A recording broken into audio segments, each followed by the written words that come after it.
Hello,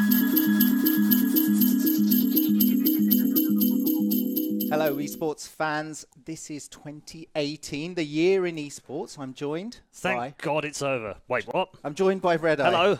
Yes. No, it's been a good year. It's been a good year. It's been a wonderful year. It's been a good year. It's very been good year. Such an amazing year. Yep. We decided, and we were pushed by our brand manager, Math, which we're going to talk about later. Yeah, Math. We want to talk about all the best stories from 2018, and there's been a few. Yep. So what's happened is we filled up some crackers with Christmas stories. Oh, cool. So hold on. Sujoy, you're getting ahead of yourself. Like, I'm all tinselled up. Yes. Right, you've got your Christmas jumper all ready for Christmas, yeah? Where's my turkey? There is one turkey in the Christmas crackers. Really? There is one. Because I have turkey dinner, then open crackers. Isn't that what you do at home? It's a little early for Christmas dinner, but is it? Yeah, all right. maybe we No, can... but they don't know this because we'll put it out on Christmas Day and pretend we're working on Christmas. We work so hard. We're working on Christmas morning. No, not really. It's like recorded on the 14th of October, actually. We're going to find you a roast after the show. All right, cool. Like it. So we're going to get to open these crackers then? That's right. We're going to open the crackers and go through... Yeah. Is there a joke? Some of the stories may be jokes. There are jokes in the crackers as well, I believe. Right. We're and a gonna toy? have to find out. I think there might be. Is there? I think there might be. How cool. They better be geeky. I have no idea. You have no idea. Well, should we start then? Yeah. Go for it. So, okay. Are we randomising them? All right. So if you win, right, you read it. If I win, I read it. Okay. Okay. Here we go. All right. I guess that's me. Where was the pop? Where's the bang? Oh, there it is. See, they're real ones. They're real Christmas because mine always do that too.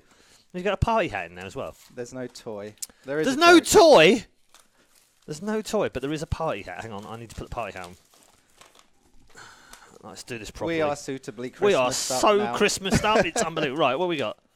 The jokes. So you read? Am I reading this or are you reading this? Well, I don't know if we're doing these jokes. I'm assuming they're Why awful. are fish easy to weigh? I have no idea. Because they have their own scales. Oh God. All right, well, hopefully our story's not so bad. Jingle bells, Glock. Jingle bell, jingle bell, jingle bell, jingle bell, Glock. That's Math's inspiration. Okay, all right. What's this one about then? So in 2018, a new legend It's got to be CSGO. It is CSGO. Yeah. A new legend was created in Counter-Strike as Astralis rose to levels of such dominance. It has led to the Danes being regarded as one of the best CSGO teams of all time.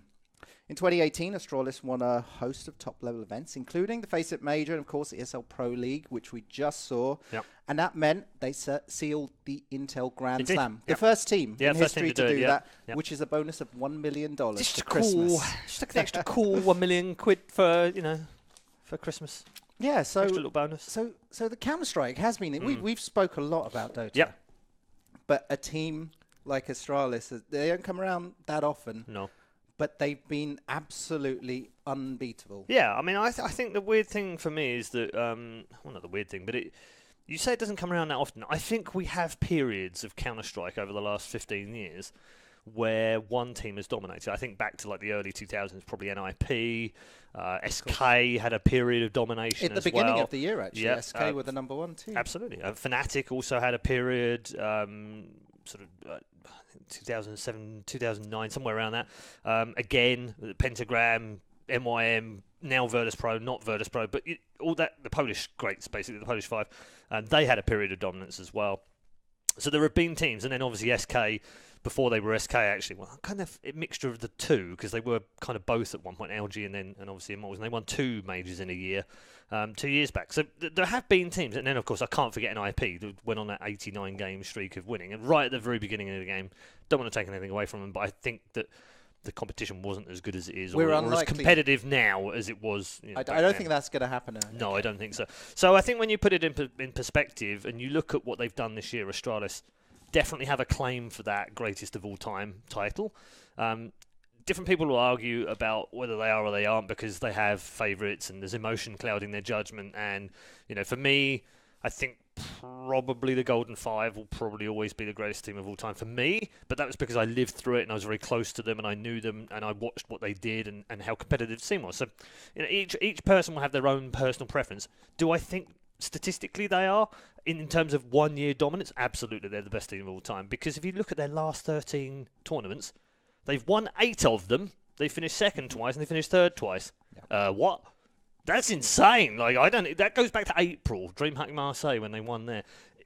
That's an insane amount of tournaments to win for that length of time. Like 7-8 months in Counter-Strike is a lifetime in most others, but it's like a 2-3 year period in football to dominate. So yeah, I think well done to the lads, and obviously I'm friends with a few of them. I go back an awful long way with Dupree, back to when he was doing his Counter-Strike Source days, and everyone was giving him crap in that game. Same with Device, same with Zonic. So yeah, I'm really thrilled for them. That they've not only done the Grand Slam, but also become one of the greats of all time. Yeah, and we've seen Liquid sort of bash up against Liquid, who are a great team, but making no dent in Astralis. And yeah, I read something this morning actually on the train, which was Nico basically said he's sick and tired of Astralis winning, and they just want to beat them now. And I think that's great for the game next year as well. It really sets up. FaZe are supposed to be the all-star team. They weren't supposed to be rumbled by the Danes that.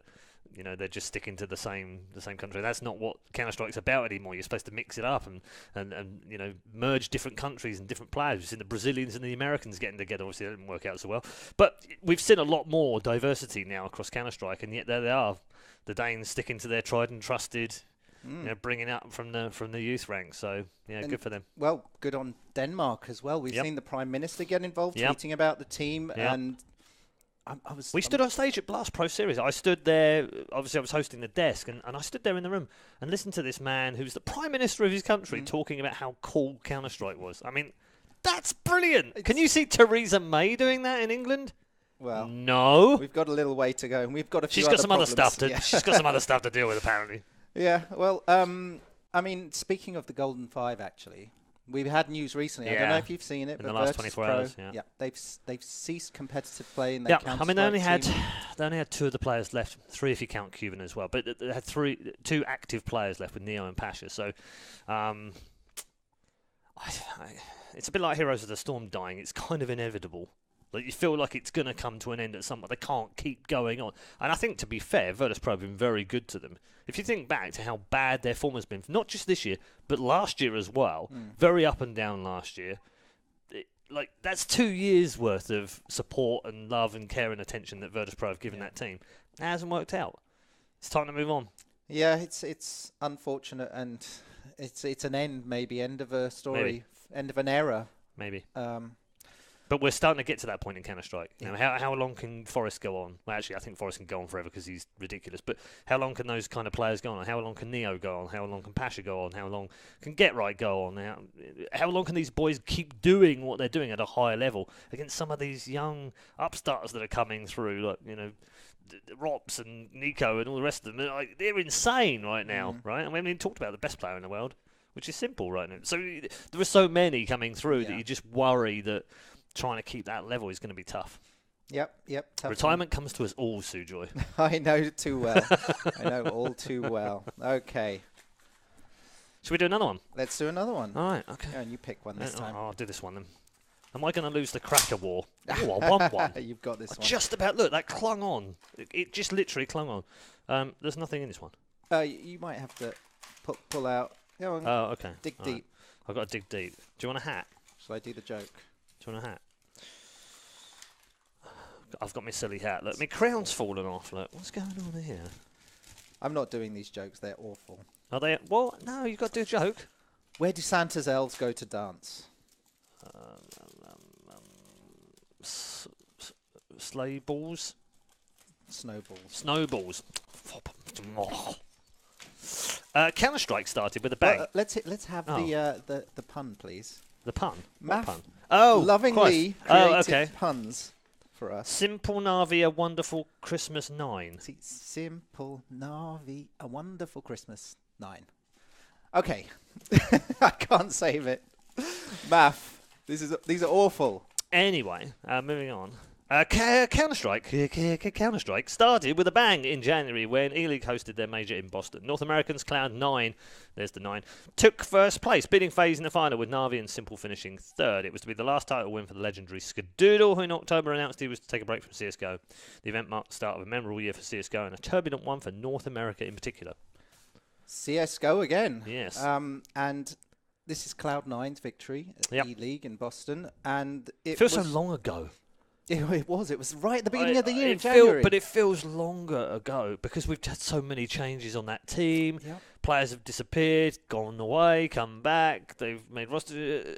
It's just so different. But I think it's important that we include it in our year wrap because what an achievement that is. Absolutely. What an achievement. For North America, they hadn't had a single major victory. No. And been struggling maybe. Yeah. But here's Cloud9 in front of a home crowd. Yeah. Pulling off that win. And a major in Counter-Strike is obviously so important. It must have been a huge boost for North America, but we know how the year went.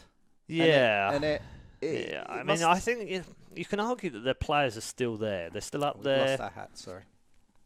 They're still there. The players are doing well. Two of them obviously went off to the MIBR side. Didn't work out for them. I think that was more to do with communication than it was to do with ability and skill and what have you. So they'll be back. They'll find new teams if they haven't already. Liquid look good still. Cloud9 will bounce back, and there'll be other teams coming up behind them as well. So I think the scene, I think back to the CGS year of 2008, which basically killed the North American Counter-Strike scene, dead. And you think where they are 10 years on, they finally got back to where they were before. Because don't forget, and I think a lot of people, they talk about the 10-year drought before, I think Cloud9 won in Belo Horizonte last year. People talk about that 10-year drought of big championships for a North American team. And they talk about it without remembering why that happened. And the fact that actually before 2008, American teams were very, very good. We had two majors effectively back in the day, WCG and ESWC, and then CPLs. There were a few of them a year. So those were the kind of majors that we had back in the day. Well, when you look back at 2004, Team 3D won WCG. In 2005, they won it again. And Complexity, the other American team, which always clashed with 3D, they won ESWC. Now, you can't tell me that suddenly that high level of world domination competition from two amazing North American teams suddenly disappeared for 10 years. Doesn't happen like that, right? So there's a cause. That cause was CGS. And I'm personally pleased that they've finally bounced back now, and that scene looks pretty healthy. Yeah, and I would imagine, okay, so if you're a North American Counter-Strike player in January, you see this happen, you're inspired to play. Maybe we'll see the results of that in 2019. Yeah, I think so. Here's I think they'll continue to do well. Liquid still look good. You know what? I might lose the tinsel. It's getting a bit warm. Is it? I'm fine. Mine's a bit itchy around my neck. I've got like tinsel burn on my neck. I'm trapped in tinsel now. Retracting tinsel. You've got a cool jumper anyway, so I like it. It's fine. Yeah. Should we do another cracker? Let's do it. Shall we? Your choice. Okay. Right, well, 1-1. Oh, that was so close. Down. Mine was close too. It was like a thread. We're not doing jokes anymore, are we? We are doing jokes. I'm doing the jokes. If you win, joke. you get to do the thing I do. Where does Santa's elves go? Straight on Yes. to the beautiful what's this one? Lag tidings we bring. Lag tidings we bring to you and your king. This is the turkey. We wish you a Merry Christmas and a Happy New Year. Isn't that what they say? Isn't that the lag tidings? Nice, I like it, man. This is the turkey, actually. This is the Christmas the turkey, all right, okay. So here we go. In January, ESL launched a partnership with Facebook to broadcast ESL 1 and Pro League events exclusively on their platform. It began with ESL 1 Genting, a Dota 2 tournament in January, and there was a multitude of issues, including difficulties finding the channel, unstable connections, unwanted emojis, and worrying about online privacy. Viewership was low. Grumbling from the audience meant there were alternative streams on Twitch, and they ended up having much better numbers. And it came to a head when ESL filed a DMCA takedowns on these. Yes. Did not go down well with Dota fans or Valve, who released a statement about it, in fact. And ESL made their apologies, but it seemed like the Facebook deal was doomed to be a flop with audiences. And through the year, viewership has been low. So, yeah, this is the ESL deal, which has been in the news, actually, in December as well, because Pro League finished. Yeah. And people were saying, well, thank God that finished. And it's a shame, because I think the idea of doing a broadcast deal is the right idea. Oh, absolutely. Yeah. And Facebook's not necessarily the wrong person. Sure, they're not loved. But what went wrong was the execution, I think. And I don't know. I love ESL. I think their events were brilliant, were well run, were well operated, and the broadcast was brilliant, but the platform let it down.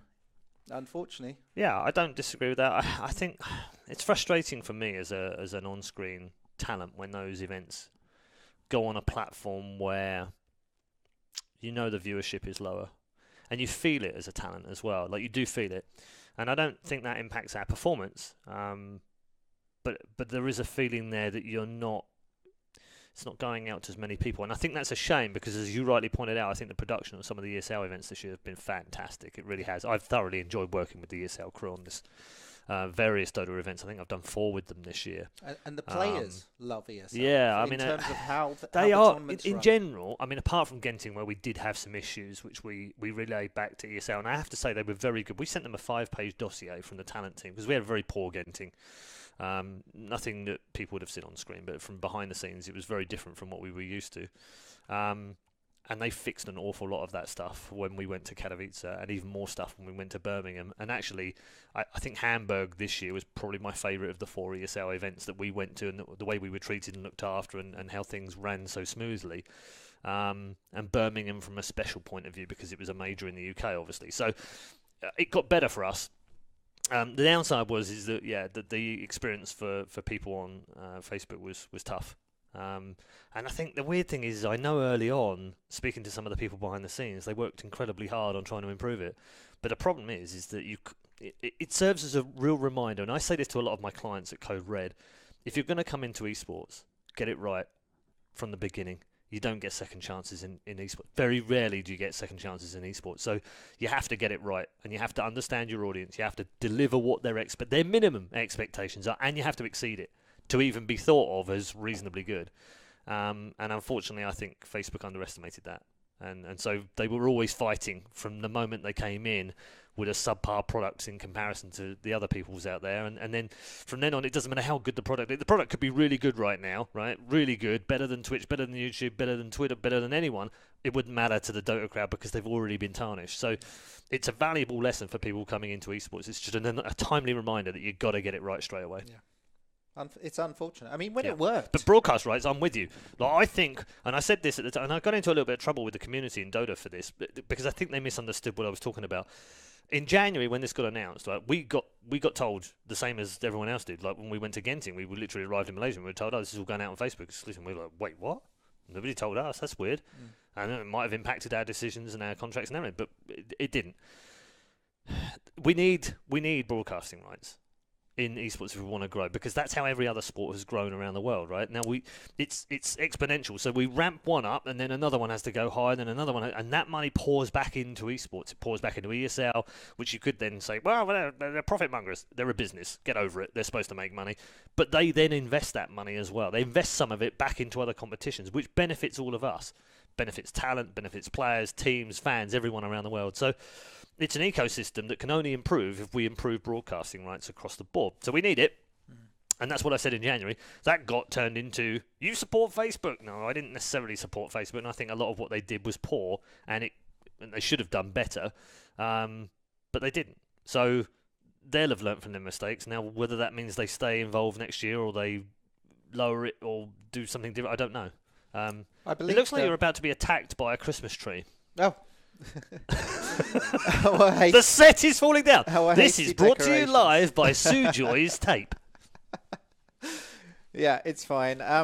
So yeah, I think we've done that one, I guess. But I feel bad for Facebook because I think they got a tough deal, but we are a tough crowd. Yeah. So sorry, but if you're going to come in and play with our toys, then you have to be good about it. Yeah, and I watch esports all the time. Sometimes it's hard to get onto the Facebook stream. It was. Do you know my most frustrating thing is the talent, right? I would go to the event, and normally what happens is I'm subscribed to all the channels on Twitch, so I get an email saying, hey, this has gone live. Now, that's me. I'm live on this show, so I can just take that and put it in my social media and tweet it and Facebook it and do everything with it, right? Super easy.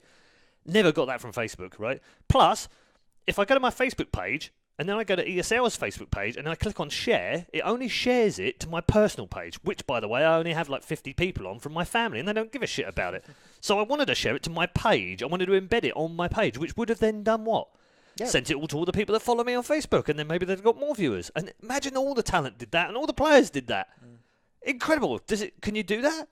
I couldn't find out how to do it. Wasn't obvious. And I'm It might fairly have been tech savvy, possible. so if I can't find it, how the hell is anyone else going to? So lots of issues, unfortunately. Unfortunately. Yes. Oh well. Yeah. Okay. Move on. Let's move on. Move on. there. It's Christmas time after all. It's 2-1 to Sujoy right now. Oh, there you go. Equalised it back up. It's 2-2. We're just trying to keep this competitive because, we've always been competitive for the last 22 years. How the hell have we been playing video games against each other for 22 years? Right, what have we got this time? Twas Fortnite before Christmas. I see what he did there. That's a good one. Twas the night well before. done, Twas the night. Twas Fortnite before Christmas. Whatever, math. Fortnite originally released in 2017. Added about. This is really itchy, by the way. I'm just gonna drop this off a little bit. I've become a bit Lily Savage. Added a battle royale mode as free to play, following the massive success of PUBG or PUBG. In 2018, we saw Fortnite soar as a cultural phenomenon, bringing with it new stars such as Ninja, who at one point had over 100,000 subscribers. In March, Ninja was joined live on stream by none other than Canadian star Drake. All of a sudden, Fortnite, Ninja, and online streaming became a mainstream topic. Epic have since announced their ambitions to drive Fortnite esports forward with an unprecedented $100 million in esports prizes. An outrageous amount of money. It is an outrageous amount of money, yes. It's the total amount of money that was given away last year for all esports tournaments. Did you know that? Well, in 2017. Well, imagine. And a lot of that is the Dota, obviously. Yes, yeah, a large majority of it. 35 million of it last year was, yeah. And Fortnite continues to make headlines. We had esports personality of the year was Ninja in the in some awards. Was it Games Industry? I don't know, and I don't care. Lost track. I don't care. Obviously, see that because they're all rubbish. These awards. And we still wonder: is Fortnite an esport? Because we absolutely. I mean, that's the problem, isn't it, Matt? Oh, okay. See, but everyone has a. I had Thor in here earlier in the year, and he was like, absolutely not. And no, I mean, so I think of it like this. I think of, is a game competitive? Does it have a scene? Is prize money awarded? If it does, it's an esport. That's as far as I'm concerned. I mean, everyone has their own right to their own definition of it, but that's how I feel a competitive video game is. Right, so that can be Clash Royale, it can be Heroes of the Storm, it can be Vainglory, it can be Fortnite, it can be Unreal Tournament, it can be CSGO, it can be any of those as far as I'm concerned, right? However, I do think with Fortnite, we almost need to adjust our viewpoint on it. It's different, right? I think their success and what Epic have seen from their success is that it is an entertainment-based competitive video game, whereas we're more interested. I think the purists, Duncan being one of those, me being one of those, you being one of those, the purists are more interested in competitive video gaming, and if it has some entertainment, great. It's more like, I need it to be wholesome.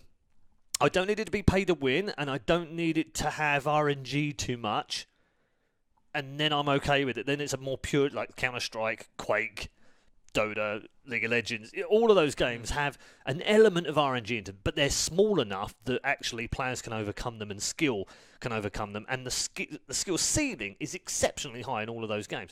Therefore, they fit the kind of purist esport viewership of us, right? Yeah. That doesn't make Fortnite not an esport. It makes it different, and I think that Epic have already realised that. They've realised they can't go down the model of Counter-Strike or Dota or League or franchising or Overwatch or whatever. They've got to do their own thing, and that's fine. I think if they want to do, I think I did a column earlier on the Luckbox site earlier this year saying, before we knew anything about this, saying like I think the key for them is, take a good player with a top streamer or a top streamer with Drake or Harry Kane or Dele Alli or whoever it might be, pair them together and then hold championships around the world. Then give away the money to charity or whatever. But I think that would be really cool. And guess what? That's kind of what they're doing, right? During E3, they had a Fortnite event where they had paired a major gaming star with a regular star who played. It's Pro-Am, Fortnite. right? It's like Pro-Am golf. You see it all the time in golf. And the viewership was still good. Big. Yeah. I think this is something I say a lot about esports, is that something like Dota 2 or less so for Counter-Strike, but Dota and League of Legends are very hard to watch if you don't know the games. They are. We live in a bubble too, so we think it's easy, but actually... Of course, we've been doing this for years. We understand what to look for. We understand what's exciting and fun. But if you're a new person hearing about esports for the first time and you try to jump into one of these streams, you're probably not going to get that full experience. Whereas Fortnite, you've got a star that you recognise. You've got players who are very charismatic because they're known to be influencers and streamers. Someone like Ninja, he's great on camera and he knows what to say to entertain people. And if that's your first step, that's an easy landing into absolutely. esports. Yeah, no, I don't know. You know, I'm trying in my old age to be less snobby about stuff because in the past I have been kind of like, oh, mobile games aren't esports. Well, actually, I think mobile games have come on a long way, and people have shown me that maybe they can be competitive. I think I watched some of the Clash Royale World Championship last year. It was held here in London. I thought it was really well done.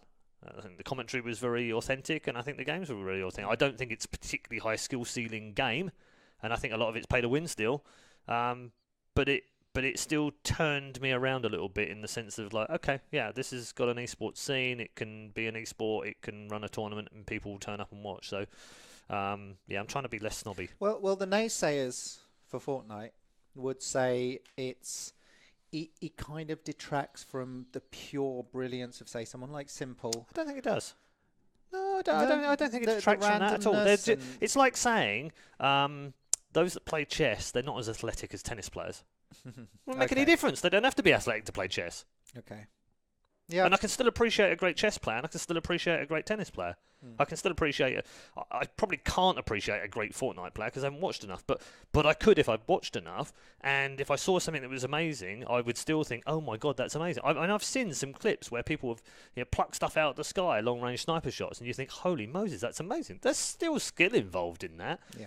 You know, is it easier than Counter-Strike? Probably. Likely, yes. But it's a very hard judgment also different as well, right? So it's like saying, like, is chess harder than tennis? Physically, sure, tennis is much harder, but that's not what I'm asking. I'm asking, is the game harder? Yeah, and you can't really. You can't answer it, can you? You can't. And from my point of view, I don't like building things, so Fortnite wasn't my favourite game. Yeah, maybe that's biasing me somehow, but I would just want to shoot stuff. Yeah, just shoot heads, right? But 2019 will be that point where we see what Fortnite esports. Well, yeah, I mean, like. What's it been? 7 months since they announced 100 million. It's been a while, and they've spent 10. Yeah. So the big so push there's quite a lot of 2019. money to come still, and some big tournaments ahead. So we'll see how they do. I think they'll be fine. Yeah. We'll see if people. And do you know what? Again, and I sort of agree with Duncan on this in the sense that it's not the purists' esport. And I'm kind of frustrated at people like Ninja winning esports streamer of the year because he's not really an esports streamer. He's a variety streamer that happened to be in Fortnite. It's like saying Dr. Disrespect would be esports player of the year. He's not. He's a streamer. If it's PewDiePie, for instance, that's slightly different. If it's Shroud, that's slightly different because he is an esports player and he is a streamer. That was what I thought the Streamer of the Year award was supposed to be for esports, but it turns out it's not. Those send mixed signals. And that's where I'm with Duncan and a few of the other guys out there about that sends the wrong signals because it says that they're part of esports. They're not. And I think it's important that we clarify that. But I also think it's okay because the mainstream kind of then come to us. And then once they realise that actually this is a bit more entertainment, fun. It's like saying, I really like football, but I got into sports through wrestling. There's no harm in that. If you become a football fan, having got into sports, having watched wrestling to start with, then that's okay, isn't it? You mean the entry point, set piece of the wrestling, entry point. not I got serious wrestling. I got in because wrestling was fun and entertaining to watch. Right, great, okay, cool. I don't think anyone. There are super fans out there, and I don't want to diss them because they obviously love their wrestling. But to me, wrestling is more entertainment than it is sport. Right. Yeah.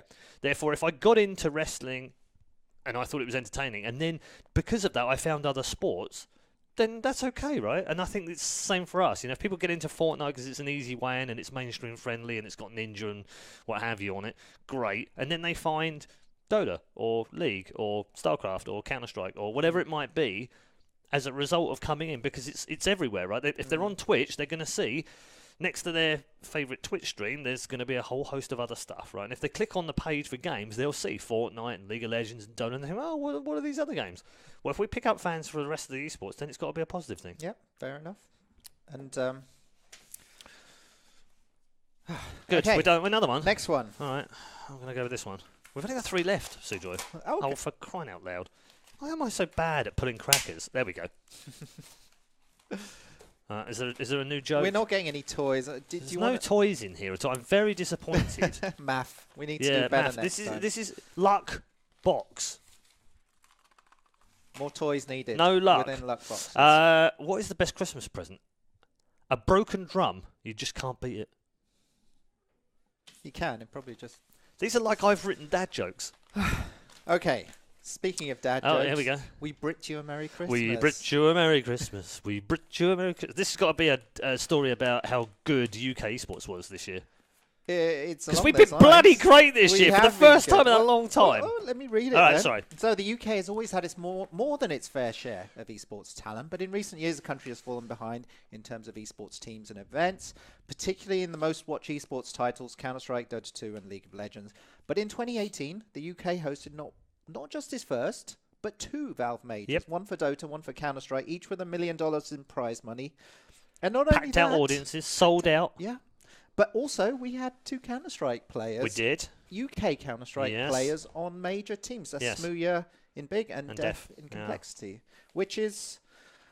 I know that sounds quite small, 2 players, but that's 2 more than It's huge for us. It's huge for us. Like, we just haven't done that before. And we're talking as biased Brits now, by the way. Yeah, this is going to be tune out now if you're not from the UK, because you're just going to be like, oh, for God's sake, 2 UK people, old people talking about the UK gaming scene. Oh, but we're so happy about this. We are, because actually, since the days of me doing all right in Unreal Tournament and you doing pretty well in Quake and Too Good doing well in Quake, and maybe Mangia Capra and a couple of the Counter-Strike players being good at Counter-Strike, we haven't really had a great deal to talk about. Those days were 15 we're talking pre-2007. We're talking, the last time we really did well in Counter-Strike was probably Rattlesnake's team with Birmingham Salvo, which was 2007, 2008, and that was Counter-Strike Source. So it's been a long time coming, and it's not just these guys. I want to say, credit to Def, and credit to Smee. You guys have repped us super well this year, and you've shown, and I think you can be an inspiration to a lot of young kids now that are looking at Counter-Strike and going,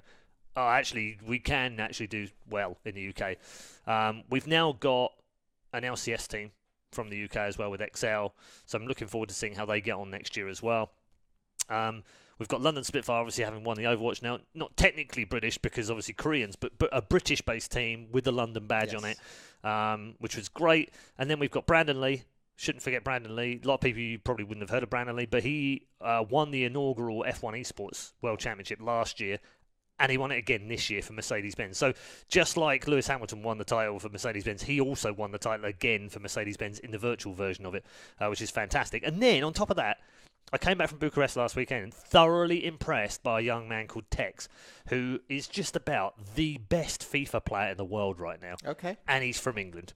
And he's super cool. He's young. He's really intelligent. He's smart. He's great in front of a camera. He's got great attitude as well. He's got a bit of edge to him. He wants a bit of a fight as well. There's some games we just... And we've got Gorilla. We've got Gorilla in there as well. And then Jabs as well. So we've got three or four really good world-class FIFA players right now that can go out there. Call of Duty's doing okay as well. We've got some really good players coming through in the Call of Duty. I'm, for the first time, actually ending the year going... We're doing all right. Like, if this had been a year or 2 years ago, I'd have just been like, we suck at everything. We're really bad at absolutely everything. It has been a very good year for UK sports. And then on top of that, Gfinity doing some great stuff, ESL doing great stuff. Faceit obviously based over here and doing great stuff, running a major. ECS every ECS season. has been fantastic. So there are just so many cool things. And then I haven't even mentioned, by the way, we have literally the greatest on-screen talent in the world in esports from the UK. So many of them I don't even want to start listening because I know what will happen is I'll list like half a dozen and everyone will be like messaging me on Twitter going, you forgot me, you didn't say anything about me, you told me I was really good. So I'm just going to say, like, we have got dozens and dozens of the world's finest on-screen talent that hail from this little tiny island, which will soon be annexed from the rest of the world. Yeah, I forgot about that. I was going to say how wonderful things are for the UK. I just thought I'd end it on a realistic note, that's all. Yeah. But no, it has, I mean, joking aside, it's been a... It's been a terrific year. We take it for granted. We do. That all these UK faces on screen, and it's been there for so long. We do well at it. But I imagine there are broadcasters who have been learning the ropes, watching these guys, watching you on screen. Yeah, I get messages all the time from people. Yeah, and hopefully now we've seen first ESL 1 Birmingham, the Dota Major. Yep. amazing event. It went down so well, packed out audience. Absolutely. Back again in 2019. Yes, it's been announced. That's right. It's back again. And what I loved was the British audiences know how to have a good time. They do.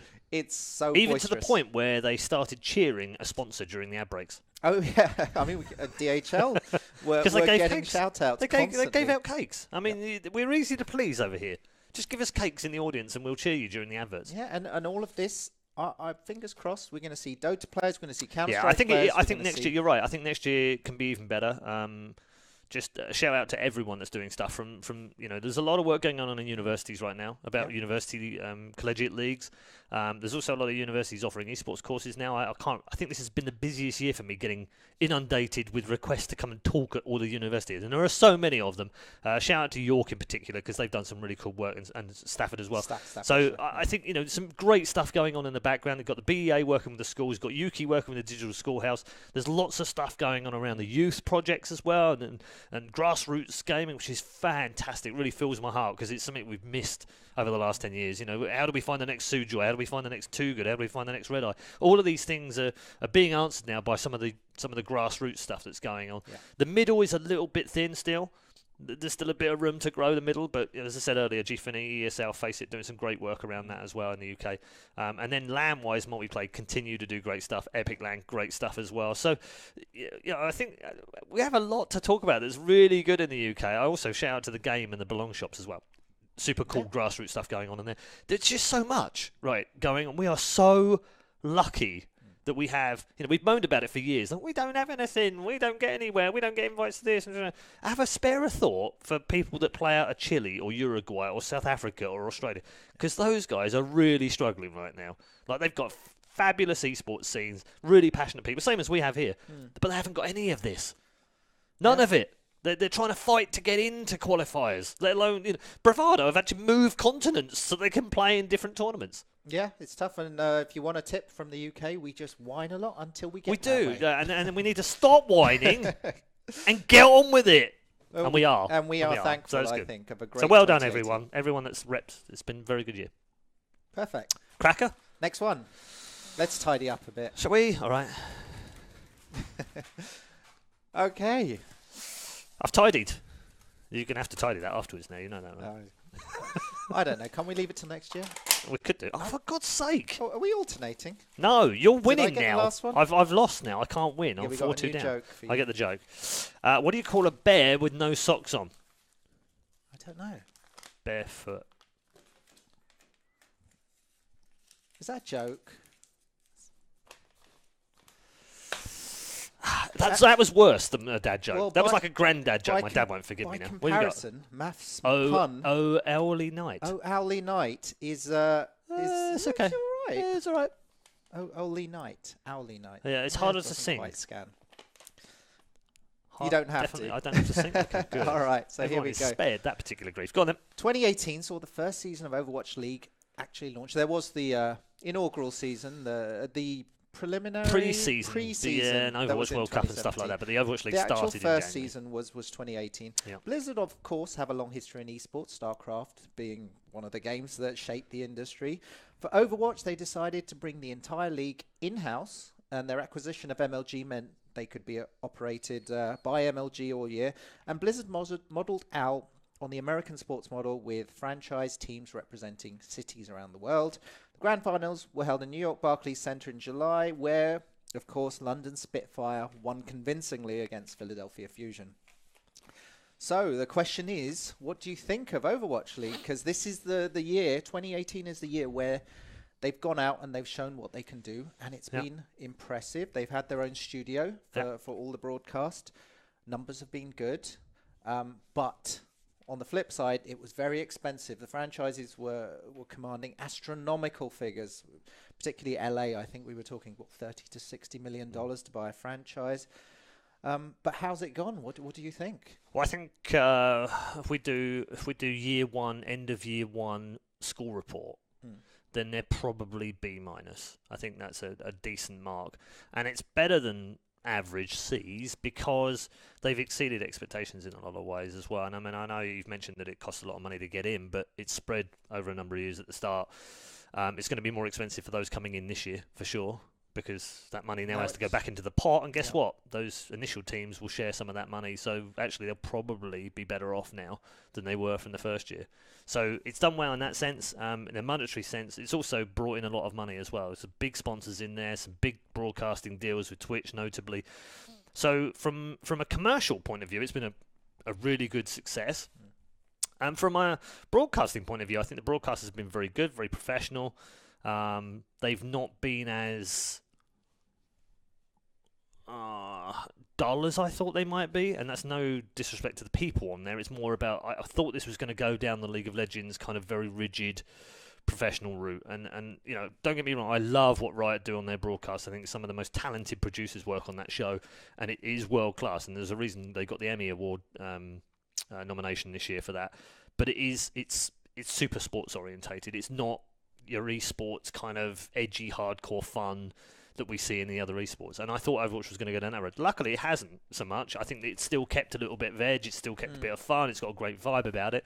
And the viewership's exceeded expectations. A lot of people poo-pooed this, and everyone said, first week it would be lucky to get 100 grand. Well, it got well over 100,000, and it kept 100,000 for most of the first stage as well. So it's exceeded a lot of expectations across the board. It's not hit everything perfectly right, and there's been some rough moments in there as well.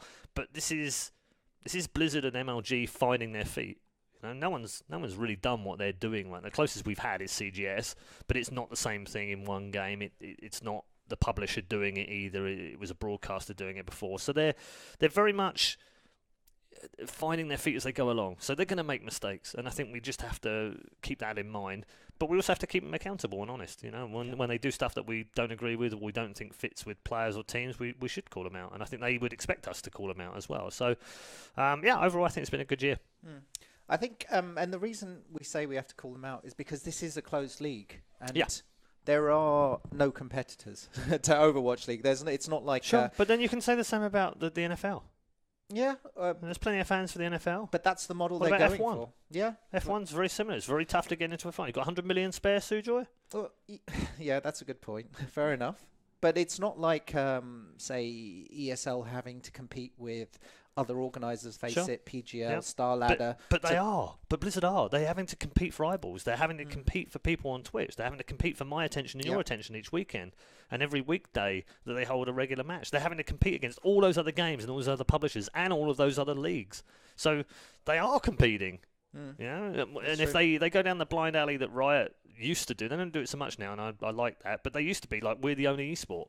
That's what Riot used to be, and we're esports. Well, you're not. Esports. Yeah, it's kind of like a bit of a joke now. Is that I don't think they ever said we invented esports, but I think one of their people may have said something about we began the revolution. I'm not quite so sure about that. But anyway, arguments aside, it's good that Blizzard recognise that they do have other competition for eyeballs. It's not about just what they do inside the league, and they've got autonomy and everything else, and they can do whatever the hell they like. They can't. They know they can't. But they're also trying to be fair. They're trying to be diverse. They're trying to be equal as much as they can, not just inside the game, but outside the game and on the broadcast as well. And I think that's all fine. If that's their values, then great. Let their values drive their business. And if it's successful, then people will watch it. And if it's not, like Heroes of the Storm, people won't. Yeah. And at some point, Blizzard and the people invested in this will have to make a decision as to whether it's successful or not. And only they can tell that. We can't tell that. We can look at it and go, but they only get 50,000 viewers. Well, if that's what they need to break even or make profit, then they're successful, right? We get very tied up about numbers in a fan world in terms of like concurrence. We think if anything doesn't get more than 200,000 concurrence, it's not a real esport. Yeah, and that's not really true. Right? Yeah, there are others that can survive. World. Yeah, it's very elitist, but it's I'm guilty of it in the past as well. But it isn't the only measurement of a successful league. Like look at StarCraft right now, and it's very much plateaued in the last 2 or 3 years. Right, it's not dropped off any further than it was. It had its heyday in 2010, 2011, 2012. A little bit in 2013, and then it started to fall quite heavily, and everyone was saying dead game and it's finished, and it looked actually for all intents and purposes that it was, because it was just declining. But over the last 3 years, if you look at all of its major tournament figures, they've leveled out, and sometimes they even spike a little bit as well. BlizzCon was very, very popular this year, so it's not dead, but it's now back to where it probably will sit for a little while now, because it's always been a great esport, and it's got its hardcore fans. There's nothing wrong with that, right? And if it can be profitable and it's good for the players and the teams, and then people will carry on watching it as well. Overwatch hasn't settled yet. It dropped off a lot in Stage 2 and Stage 3, and then it picked back up again at the end of Stage 4, and obviously for the final as well. It got a lot of publicity around it. It's got 8 new teams this season. There's 20 teams involved. They're going to play some local matches in Dallas, as I understand it, this year, and a couple of the other cities as well. So it's expanding, and it's not doing it as quickly as I know some of the fans want to do it. They want to see home and away games all the time, but we're talking about 20 global city-based teams right now. There is no way that you can schedule that in year 1. There's no way you can do it in year 2 either. But at some point, they need to go to that. The real test for them, I think, comes at the end of year 3. Okay. If at the end of year 3 teams aren't profitable, then the investors, the VCs, the money, those people are going to start going, well, hold on, how do we make money? Yeah. If they're not already. They should be already, and I'm sure they are. But if they're not making it at the end of year 3, then they're going to start going, okay, this isn't for us. Okay. Then we can then assess it. I think doing it right now is premature. Well, what Overwatch League did that's very different from other leagues, apart from, say, CGS, is city-based teams. Yep. Now, and this could be contentious. Like, one thing is the winning team, London Spitfire, is a team with mostly, in fact, all Korean all players. Koreans, yeah, owned by an American who are not based organisation. in London. And I believe they'll be doing tours. They've been over, yeah. So the question is like, is it worth doing city teams? Is that a sensible way to go? Are they just ahead of their time a little bit? Yeah. Does it matter? What do you think it's worth? So I think when CGS launched in 2007, they launched in city-based teams. They had no intention of being in those cities either. So they were there in name only, and it was very much a sports model. Well, but the difference was this time. Well, first of all, CGS. The difference was the UK teams. Yeah. London and. Yeah. I was the captain Birmingham. of London, by the way. London, Birmingham were picked from a UK draft. Yes. So they were British players. They may not have been from London or Birmingham, but they were British. I mean, look, let's not get ahead of ourselves, Sujoy. We said we've had a great year, right? Okay. Do we have 6 world-class Overwatch players? No. It would have been. We have 3 or 4 very, very good Overwatch players who did very well at the World Cup, by the way. But we probably don't have 6 world-beating players, right? I'm sure Overwatch players will look at this going, Redeye, you're wrong, because we have the... And I'm sure there's plenty of arguments to say you could, but... We'd get a team together. We could probably get a team together, but it would be tough to compete, right? And I know, having spoken to Jack and Dan at Cloud9, obviously we worked with them throughout the year as well, that their goal was not to... It wasn't to not get British players, it was to find the best players regardless of nationality, and they felt that the 2 teams they bought from Korea would allow them to do that, and they proved right in the end. The champions of the first season, and that does a lot for, I know a lot of London Spitfire fans in the UK. Recently, I spoke to a garage about a new car, right? And the chap said, "Oh, what do you do for a living?" And I was like, it's kind of weird. You probably wouldn't have heard of it, but it's basically I'm an esports broadcaster." He was like, "Oh, right. Do you know Overwatch?" And I was like, "Well, sure, yeah." He's like, "Yeah, my son's a really big London Spitfire fan." This kid comes from Yorkshire. He's like, he's never been in London in his life, but he loves London Spitfire, right? So I know that there are a lot of fans because it's London Spitfire. Okay. So I think the city-based thing is still a challenge because it's never worked before.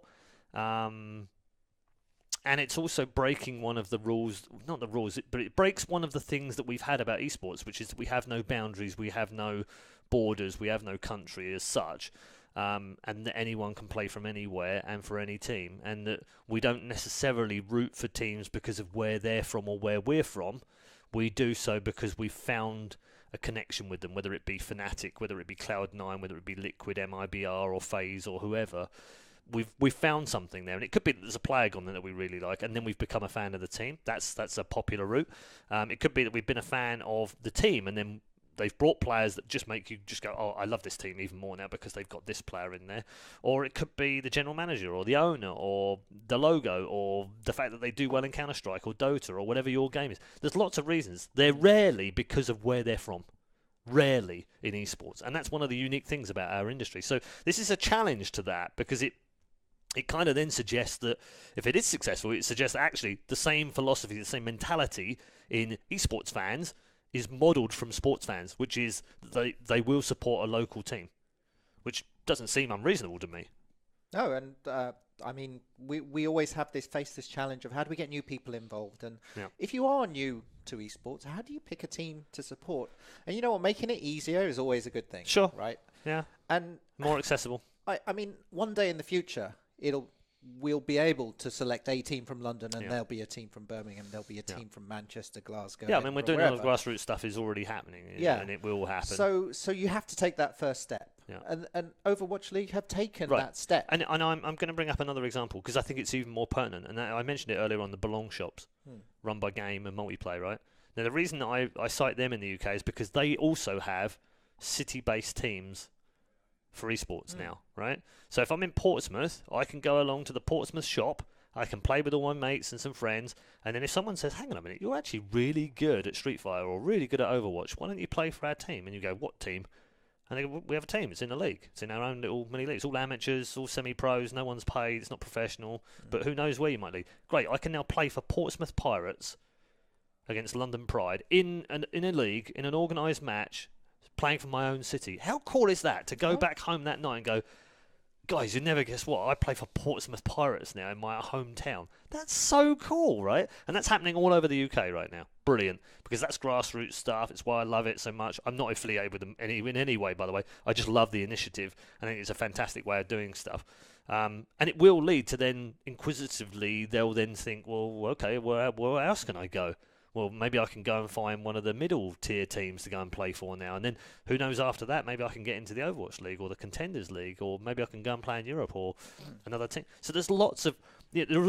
people say to me, oh, there's no ladders system. No, there is. There is absolutely ladders. There's lots of ladders out there all across the grassroots stage, in the middle stages, and online, by the way. In almost every game, there is some sort of hierarchy system which allows you to go up ladders and then get noticed by other people.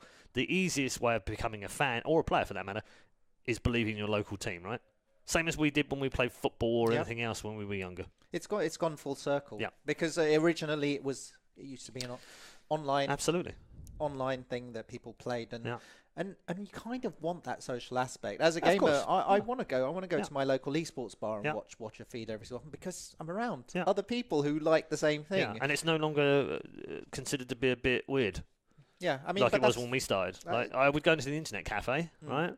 And I'd be the only one watching anything or trying to listen to streams actually back then. I'd try and sync Quake with freaking Shoutcast. And people would be like, what are you doing? You're a weirdo. Yeah. And they're in an internet cafe. And I'm the weirdo. Like, what the hell? Well, they're probably printing out their flight boarding passes. Probably. But yeah, great progress. And I guess we'll see what happens in 2019. Indeed. With one cracker left. Madness. Good Crackers! Luck. Wait, what's the score? 4-2 to you. Oh, okay. Then I've already lost, as I always did against Sujoy, by the way. There you go. I've got a consolation one. This is when he gives me the final frag. When he's on 29 and it's first to 30, he's on 29 anyway, and I'm on 14, and he just lets me have one at the end, just to make me feel a little bit better. Here we go now. Most wonderful TI of the... We end on Dota. I like it. Most wonderful TI of the year. The most wonderful tie of the year. Oh... Most wonderful time. I believe they're all songs, are they? They are well, I think some of them, or lyrics. The standout event of the year in Dota, the International 2018, saw one of the most incredible underdog stories in esports. OG have long been fan favourites, but the 2017-18 season saw them struggle to stay on top form. After a disappointing ESL 1 Birmingham, the Dota world was shocked by news that S4 and Fly were leaving to join Evil Geniuses. As a result, OG had to enter open qualifiers to reach the International. Eventually, a new team was formed, including Finnish pub star Topson and the return of Anna, and also Coach Seb in the offlane. Against all odds, OG won game after game in the final brackets until they faced up against Chinese team LGD in the grand final. And in a nail-biting best-of-5 that went down to the deciding game, OG's Cinderella story was complete when they won the biggest prize ever in esports history, more than $11.2 million, and more importantly, not written down here, the ages. The ages. Because honestly, the players, like a lot of people say to me, oh, but they do care about the money, don't they? I was like, of course they care about the money, but they genuinely want to hold that ages. They want to be able to go into a pub game and say, talk to me when you've won a TI. That's what these players want. Well, I mean, the look on their face. I mean, how could you not want the money as well, though? Of course they want the money. Yeah. But the money is, it's like it's a life-changing amount of money for some of those kids as well. I mean, Anna has made a lot of money before. Seb hadn't played at TI for 6 years. Wow, it's been a while for him. 6 years! And do you know what? The first thing, because I don't know if you saw it, I didn't think it was on the screen for some reason, but I was waiting backstage. So I didn't do the final. Chobra did the final as a host, which was really cool for me because it meant that I got to enjoy the final in civilian clothing. No, suits and jackets for me. And it was a totally different experience. I'd never done that before at TI. And it was great to have a friend like Seb in the final, obviously friends with Johan as well, but very special friendship with Seb. The very first Dota event I ever did was with him. He gave me a lot of help, a lot of advice, really helped me understand the game to a much higher degree, and we've kept in touch ever since. He's such a great guy. To see him then play in the TI Grand Final and win it was super cool for me. It was like the closest I've ever come to having like a really good mate win something amazing. And I was waiting backstage, obviously, because we want to give them their time out on the stage. And when he came backstage, we just hugged. And the first thing he said to me, it's quite funny, but he said, "Are you going to stop giving me shit on shows now about my win rate at TI?" So I'm like, dude, you just won $2 million and the ages. Like, you just won TI and you care about whether I call you out about your win rate at TI? Like, what the hell are you talking about? So it was funny, but... He's forever a legend now, though, isn't he? Absolutely. Yeah, absolutely. I mean, for me, he already was. Because I think his way of reading the game was already at an incredible level. He's been at the coach of OG for 2 years before, right? And led them to many major championships. And there is a reason that they've done that. Partly because of the players they've had and the execution they've had, but partly him. The ideas that he will have and the way that he's able to give them to the team and help them through drafts and decision-making and what have you. And to be able to transfer that back into playing after so many years away from being, a good player. And actually, let's be honest, and I'm sure he won't hate me for saying this, he was a pretty average player, right? He wasn't the best in the world. He was giving Artesia a load of shit in 2012. But actually... he wasn't actually that great a player. He's probably the best player France ever had, but that's not saying much. It's like saying you're the best player in the UK, right? Oh. It's not saying much, really. But he's used his brain. Like, he's one of those smart players that I love. BSL is a player in Counter-Strike back in the day. Wasn't ever talked about in the same breath as an Element or a Heaton or a Spawn. But for me, was very, very cool because he was a super smart player. He's a guy that used his brain a lot and made up for what he lacked in, hit scan or quickness or reaction speed. He made up for it with smarts, right? Yeah. And I know you did as well. Towards the end of your career, you were a very smart player, very cerebral kind of player, right? You kind of figure where players were on the map rather than thinking about, I just hit the next rail. That's what the youngsters do. That's what the kids that don't know any fear do, right? Yeah. When you get a bit older, you have to use your brain a little bit more. And some do, some don't. And he's one of those players. So great for him, great for Johan. Obviously, the biggest story was him and Fly. The look. OG played against EG, knocked out EG, and the handshake afterwards was not pretty. No, and it was the look. It was the look afterwards. But it's all part of the brilliance of that tournament. This year was the understories that went along with it. I mean, it was supposed to be. This was all written in the stars, right? Yes. We announced. It gets announced that TI is moving to China next year. Obviously, next year. It's the 8th TI. 8 is the luckiest number in the Chinese number system. It's also an even year, which means Chinese teams always win TI in an even year. It has and you have to have a team that have never won before, and you have to have 5 players who've never won before. Now, the only team that could win TI this year were LGD. The only team. Right? It was written in the stars. And then they peaked at the right time towards the end of the season. They won a couple of majors. They did things that Vici couldn't have done before, Newbie couldn't do, and suddenly LGD, everyone's on the LGD hype train. Yeah. I firmly believed, when we went out to Vancouver, I firmly believed... Was it Vancouver or Toronto? It was Vancouver. Firmly believed they were going to be champions. The Vancouver home crowd completely agreed with you as well. Absolutely. And then all the way through the final, I thought, there's no way OG can do this. As much as I love these boys, there's no way they can do this. And they did. They pulled it off. So they didn't just... against the odds and against all the changes and the atmosphere between Johan and Fly, all that stuff are going on as well. And then they have to beat a partisan crowd in the West, really weird, and they have to beat the curse. They have to break the curse of TI, which they did. So, fair play to those boys. And from now on, whatever they do in the rest of their lives, they'll always be legends in Dota. Yeah, and it's called a Cinderella story because it's a proper, genuine Cinderella. They'll make documentaries about this one day. I know that Valve will eventually release True Sight at some point, and you know what, just to spite me now, they'll release it before this comes out and it made me look like an idiot. But trust me, this will be turned into some sort of documentary 10, 15, 20 years ago, or even a film. it's got that many things in it that I think you could pull out and go, that's borderline unbelievable. I don't actually I think that might be a story rather than the truth, because there's just so much in there that you just can't, there's no way people do that. As a Dota fan, I've watched OG through the years, but beginning of 2018, I wouldn't have said they were on form to do very much, and they were struggling. No, I mean, they've struggled the whole season. They got rid of Resolution, if you remember, just a year ago now. Yeah. I mean, Resolution's a legendary player, but he just wasn't fitting into that squad. Wasn't somehow. an OG player. And the shake-up turned out to be the thing that inspired them to win. I mean, will we see OG do the same, be this good in 2019? At this point, Sujoy, I'll never underestimate them ever again. Yeah, it's every a major I would go in and go, but they can't win another one. And they won 4 of the first 5 Valve majors. Yeah, I mean, that's the thing we forget, don't we? When OG were first launched with Johan, No-Tail and Fly, that team was winning everything. I mean, people talk about Kuro as the greatest Dota player of all time because he's now played all the heroes. Shout out, by the way, for doing that, because that's outrageous. In 2018. In 2018, yeah. He's played every hero in the game. He's the only pro player to do that. He's won a TI. He's won a major. Right, so you look at him and go, yeah, he's got every credibility, and he's probably one of the greatest captains of all time. So he's got every credible means to be classed as one of, if not the greatest player of all time. Hello, what about No-Tail?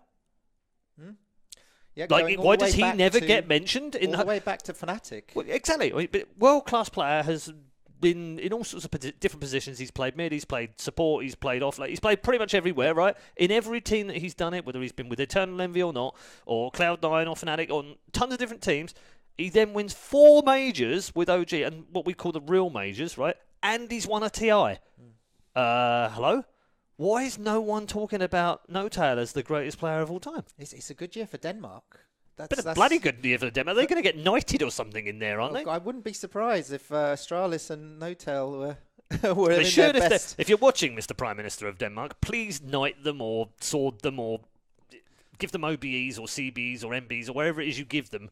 Give them something, please. If anybody deserves Recognise them. It's those players. Yeah. Absolutely. Yeah, I did see 2 of the Finnish players, Topson and Jarax, got invited to some high royal. It was the Independence Day stuff. party in a palace. Got to meet the king and queen. Is it? You know what I really enjoyed? Topson all dressed up in tails. It was good. Did you see that? Yes, guy looked super smart. He looked great. He did. Pulled it off. The winning lifestyle is suiting him well. Yes, indeed. Indeed, it has. Yeah. So no, it's been a crazy year for OG, but brilliant. Yeah, real privilege to be part of that community and watch that unfold. Yeah, and that was our last story for 2018. How's your 2018 been? It's been fun. We started this podcast, obviously. Yeah. I've seen a lot of esports this year, and I'm happy about them. 2 of them at home, which is wonderful. And I've been all around the world. I even went to Vancouver for TI. Yeah. I mean, I really feel like we're getting somewhere now in esports. And this is the thing, and we've seen the story throughout the year. Esports became a buzzword maybe over the last 2 years.